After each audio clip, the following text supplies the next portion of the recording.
வணக்கம் மக்களே. தமிழக வெற்றி கழகத்தின் தலைவர் தளபதி விஜய் அவர்கள் பார்த்தீங்க அப்படின்னா இப்போ இரண்டாம் கட்ட தலைவர்களை தேர்வாகணும் உருவாக்கணுங்கிறது தான் அவரோட இப்போதைய திட்டமாக இருக்குது. இன்னொரு திட்டமும் என்ன பார்த்தீங்க அப்படின்னா தொண்டர்களுக்கான பாதுகாப்பு படையும் தயாரிக்கிறது தான் அவரோட இரண்டாம் கட்ட திட்டமாக இருக்குது. ஸோ இந்த ரெண்டு திட்டத்தையுமே இப்போ ஆலோசித்து வருவதாகவும் அதுக்கான வேலைகள் சீக்கிரமாக தொடங்கணும் அப்படிங்கிற மாதிரியும் சொல்லியிருக்கதாகவும் தகவல் வந்துட்டு இருக்குது. கரூர் சம்பவத்துக்கு அப்புறம் பார்த்தீங்க அப்படின்னா பல அதிரடி மாற்றங்களை தளபதி விஜய் அவர்கள் முன்னெடுத்துக்கிட்டு இருக்காரு.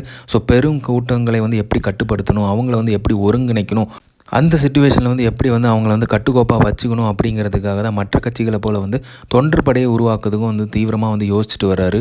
ஸோ இந்த தொண்டர் படையோட பணி என்ன பார்த்தீங்க அப்படின்னா எங்கெல்லாம் கட்சி சார்பில் கூட்டம் நடக்குதோ பேரணி நடக்குதோ அங்கே சென்று பாதுகாப்பு பணியில் ஈடுபடுவாங்க. ஸோ இந்த தொண்டர் படை பாதுகாப்பினர் என்ன பண்ணுவாங்க அப்படின்னா எங்கெல்லாம் கூட்டம் நடக்குதோ பேரணி நடக்குதோ அதை கட்டுக்கோப்பாகவும் அவங்கள கண்ட்ரோல் பண்ணுறதும் பார்த்தீங்க அப்படின்னா அவங்களே நெறிமுறைப்படுத்தி கரெக்டாக கொண்டு போவாங்க. ஸோ அதுக்கான திட்டத்தை தான் இப்போ தளபதி விஜய் அவர்கள் உருவாக்குறதுக்காக திட்டமிட்டு இருக்காரு. அவங்க தொண்டர் படையினை அமைத்து தொண்டர் படையில் இருப்பவர்களுக்கு பயிற்சி அளிக்கவும் திட்டமிட்டு உள்ளதாக தகவல் வருது. அதே மாதிரி பார்த்தீங்க அப்படின்னா இப்போதுள்ள சூழ்நிலையில் வழக்கு பிரச்சனை காரணமாக முன்னணி நிர்வாகிகள்லாம் எதுலேயுமே தலையிடாமல் இருக்காங்க. ஸோ அதை கருத்தில் கொண்டு ஸோ அதனால் பார்த்தீங்க அப்படின்னா இப்போ இரண்டாம் கட்ட தலைவர்களை உருவாக்க வேண்டிய சூழ்நிலை உருவாகி உள்ளது. ஸோ அதனால் தாவேகாவில் இணைந்த மற்ற கட்சிகளை சேர்ந்த அரசியல் அனுபவம் கொண்டவர்களை தலைமைக்கு தலைவராக்க இரண்டாம் கட்ட தலைவராக நியமிக்கலாம் அப்படிங்கிற மாதிரி ஆலோசனை நடத்திட்டு இருக்கதாகவும் சொல்கிறாங்க.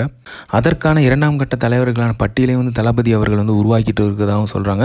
ஸோ அது உருவாக்கின பிறகு பார்த்தீங்க அப்படின்னா அவங்களோட பணி என்னவாக இருக்கும் அப்படின்னு பார்த்தீங்கன்னா தமிழகம் முழுவதும் சென்று தாவேக்கினவருக்கு அடிப்படை கட்டமைப்பு மேம்படுத்துதல், அரசியல் செயல்பாடுகளை எதிர்கொள்ளுதல், தேர்தல் பணியாற்றுதல் என்று அனைத்து பயிற்சிகளுமே அளிப்பாங்க. ஸோ இந்த பணிகள் அவங்க மேற்கொள்வாங்க. அதே மாதிரி கூடிய விரைவில் இந்த பாதுகாப்பு படையினரோட லிஸ்ட்டும் கூடிய விரைவில் வரும் அப்படிங்கிற மாதிரி சொல்லப்படுது. ஸோ அவங்களோட பட்டியலை தயாரிச்சிட்டு இருக்கதாகவும் சொல்லப்படுது.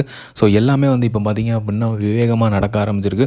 தமிழக வெற்றி கழகம் இந்த சம்பவத்துக்கு அப்புறம் அதிரடியான ஒரு மாற்றங்களை கொண்டு வரணும் அப்படிங்கிறது தளபதி அவர்கள் முடிவெடுத்ததாகவும் சொல்கிறாங்க.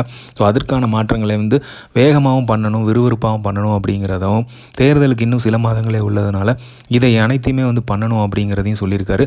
இந்த சம்பவத்துக்கு அப்புறம் ரொம்ப வேகமாகவே பண்ணணும் அப்படிங்கிறதையும் குறிப்பிட்டிருக்காரு. கூடிய விரைவில் 2 பட்டியலுமே ரிலீஸ் ஆகும் அப்படின்னு சொல்லியிருக்காங்க. நல்லதே நடப்பும், வெற்றி நிச்சயம், கான்ஃபிடென்ட்டாக இருப்போம்.